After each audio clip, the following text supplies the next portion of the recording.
બેઠા છો, સાંસદ સાહેબ પણ છે. સાહેબ, આટલો મોટો મારા વિસ્તારમાં કાર્યક્રમ છે. કલેક્ટર સાહેબ, પ્રાંત સાહેબ અને પ્રાયોજનાજી, શર્માજી, હું અહીંનો ધારાસભ્ય છું ભાઈ. મને કેમ કોઈ ફોન બી નહીં કર્યો, પત્રિકા નહીં, જાણ નહીં? ખુલાસો કરો. હું ધારાસભ્ય છું ભાઈ. આ મારું અપમાન નથી, મારી જનતાનું અપમાન છે. આ મારું અપમાન નથી. મને કોઈ કાર્યક્રમનો મોહતાજ નથી. મને પત્રિકામાં નામ આવે, મારી તકતીમાં નામ આવે તો જ ચૈતર વસાવા આવે એવું નથી. ચૈતર વસાવા નામ માટે હું નથી આવતો. મારા જનતાને મારા સરપંચે કીધું કે આટલો મોટો કાર્યક્રમ છે શિક્ષણનો, સાહેબ તમારે આવવું પડશે, એટલે મેં આવ્યો છું. અને કલેક્ટર સાહેબ, તમારી જવાબદારી છે, તમે વહીવટ છો, તમે મને ફોન કરીને જણાવો ને કાર્યક્રમ છે. મંત્રી સાહેબ ગાંધીનગરથી આવે છે, કઈ તકલીફ છે અમારાથી તમને?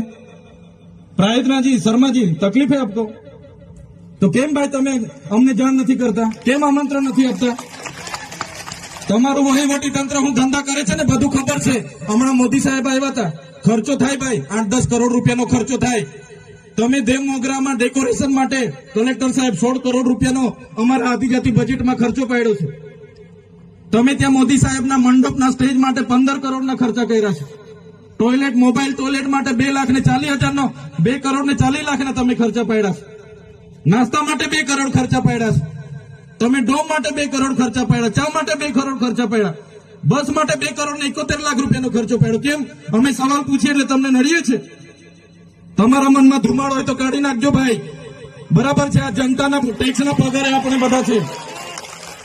આ જનતાના ટેક્સનો પગાર મને પણ મળે છે, તમને પણ. કલેક્ટરથી તલાટીથી લઈને કલેક્ટર સુધીના બધા તમે નોકર છો, અમે બધા સેવક છે. આ લોકો જે પણ કે અમે પ્રતિનિધિ છે, અમને અધિકારો આપ્યા છે. તમે અમને કેમ અહીંયા બોલાવ્યા નથી? ના સાહેબ, અમારે વિદ્યાર્થીઓ અમે કેવું પડે છે. અમને કઈ, તમે દર વખતે ચિકદામાં કીધું, દર વખતે આ જ પ્રશ્ન ઉભો કરો છો, દર વખતે આ જ પ્રશ્ન ઉભો કરો છો. ઓ ભાઈ, ધારાસભ્ય છું, લોકોએ મને ચૂંટ્યા છે, મને આમંત્રણ જોઈએ ભાઈ. આ કોઈના પૈસાથી આ બિલ્ડિંગ નથી બની, તમારા ઘરના પૈસાથી બની છે. અરે વિષય પર તો મને આમંત્રણ કેમ નથી આપ્યું? મને જાણ કોઈ એક ફોન કેમ નથી કર્યો?